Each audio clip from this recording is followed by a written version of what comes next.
এখন দোকান দিয়ে দুটো ম্যাগি কিনে এনেছি, তো কেমন করে রান্না করব চলো দেখি। একটা আলুকে ভালো করে ধুয়ে কেটে নেব এবং টমেটোর কেটে নেব ও একটা পেঁয়াজ কলি নিয়েছি। আলু আর টমেটোটা ভালো করে ধুয়ে নেব। তো আলু, টমেটোর এবং পেঁয়াজ কলি আমি কেটে নিয়েছি। তো দুটো ইউপির জন্য কম কম আলু নিয়েছি এবং টমেটোরও হাফ নিয়েছি এবং পেঁয়াজ কলিও একটু নিয়েছি। তো চলো, এখন গ্যাসে কড়াই বসিয়েছি, তো একটু জল দিয়ে আগে ম্যাগিটা আর আলুটা সিদ্ধ করে নেব। একটু পেঁয়াজ কলিও দিয়েছি এবং সিদ্ধ হয়ে এসেছে, তো ওটাকে ঝরিয়ে নেব। আবারও কড়াটা বসিয়ে দিয়ে মিডিয়াম আঁচে একটু তেল দিয়ে দেবো। তেলটা গরম হয়ে গেছে, এবার যেই ম্যাগিটা আলুটা সিদ্ধ করেছিলাম সেটা ঢেলে দেবো।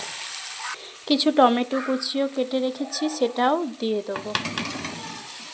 এবার উপর দিয়ে একটু লঙ্কা গুঁড়ো আর একটু জিরা গুঁড়ো দিয়ে এবার কিছুক্ষণ নাড়াবো। এবার ম্যাগির মশলাটা দিয়ে দেবো, দিয়ে কিছুক্ষণ নাড়াবো। আবারও একটু তেল দিয়েছি, এবার ডিমটা দিয়ে দেবো। 5 মিনিট এটাকে নেড়ে নেব। নাড়ার পরে আমাদের রেডি হয়ে যাবে স্পেশাল ম্যাগি। এখন ম্যাগিটা রেডি হয়ে গেছে, এখন খেয়ে বলবো তোমাদেরকে কেমন হয়েছে। তো চলো খাই। খুব সুন্দর।